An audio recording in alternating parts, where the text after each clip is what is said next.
I'm Anders Mankert, and welcome to Golf Without the Nonsense. This is the story of how I came to buy my own golf course.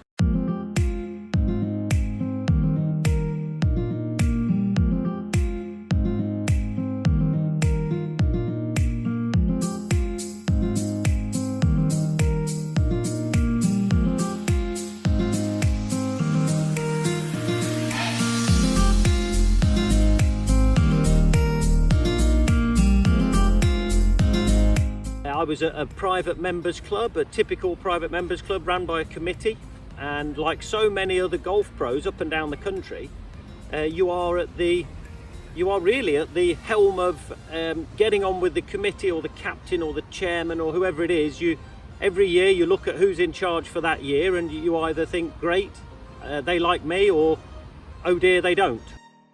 It's one of those precarious positions being a golf pro at a members club that unfortunately you have to fit in with the agenda of the man in charge or woman in charge of that year.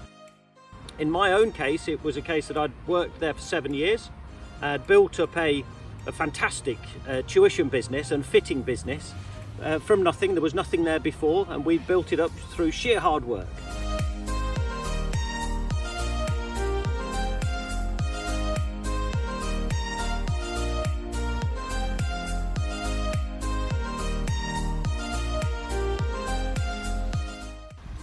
Hello everybody, I just thought I'd give you a little heads up before we open this beautiful golf course on Saturday, what you might be able to expect here, which is running water and birdsong. No cars, no noise, just beautiful, beautiful countryside. As we discussed before, there is no dress code. I don't believe that what you wear has a great bearing on your sort of character. In fact, the least trustworthy members of society all appear to wear suits from what I've seen on the TV. So if you want to wear a round neck t-shirt and play golf and have a good time, you'll be welcome here. And one day I was called into to meet the chairman, because the chairman was in charge of it. And that year's chairman was quite an aggressive, not particularly business-minded chap. And he knew nothing about business or people. But he'd kind of bullied his way into the committee being in charge of it, and I think they just felt it was easier to go with what he said, so that's what they did. And he said, it's time to renegotiate your contract, Anders.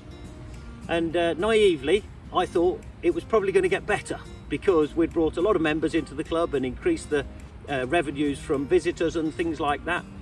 But his opening line was, here you go, Anders, you're doing well, but the club's having a tough time.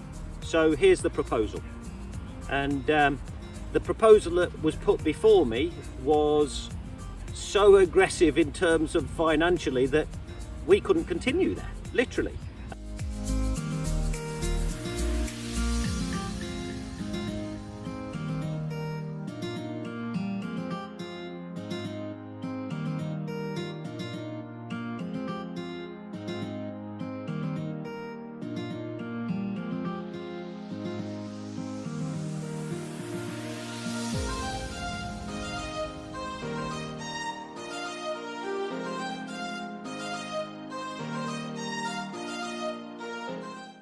Here we are at the Gallops, ready to play the first ever round of golf with 3 generations of Mankert, Grandpa Mankert, Oscar Mankert, and me.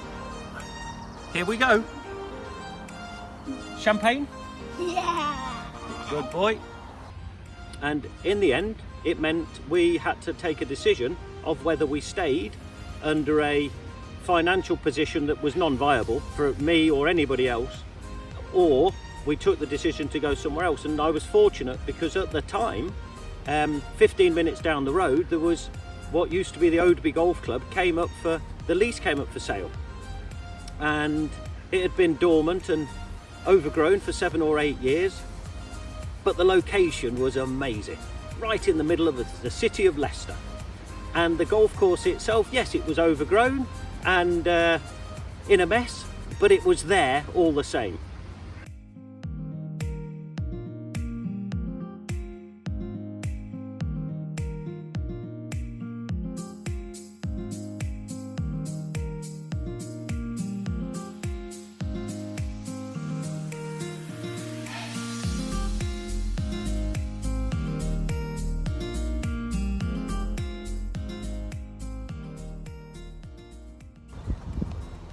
Afternoon folks, here we are on the first tee of the Gallops on the first day of opening. We've got two gentlemen and a lady just about to tee off here. We've got a full class of kids in the Tom James Junior Academy, 65 of them here today. And we've got a driving range over there, absolutely jam-packed full of people having a good time and a few pints. This idea of mine might catch on after all, you never know. And eventually I was able to negotiate taking over the lease of what is now the Leicester Golf Centre. After that we had to uncover the golf course, rebuild it, find the greens again, rebuild those, build a top tracer driving range, the first full top tracer range of the Midlands. I just felt the opportunity here was so enormous, and it was only 15 minutes away, so I could transfer the majority of my clients here anyway. And I had a young family and a mortgage and everything else, but my options were to find something else or go down the pan where I was. The opportunity here was such that I really felt the location was brilliant, and I felt there was another way of doing things, a better way of doing things, where the customer's experience, you guys, the golfer, was everything. The welcome from my staff and your enjoyment here, it's everything. And I just felt that it's something that's been overlooked, and I felt we could do it better, but open the doors to absolutely everybody. A top quality golf course like this, but open it to everybody. Get rid of the dress codes, get rid of the stuffiness, introduce one rule: have a good time. We ask you to respect it, but you have done. And you know what? I'm looking forward to telling you a little bit more about this over the next few episodes. And you know, there might just be something in this.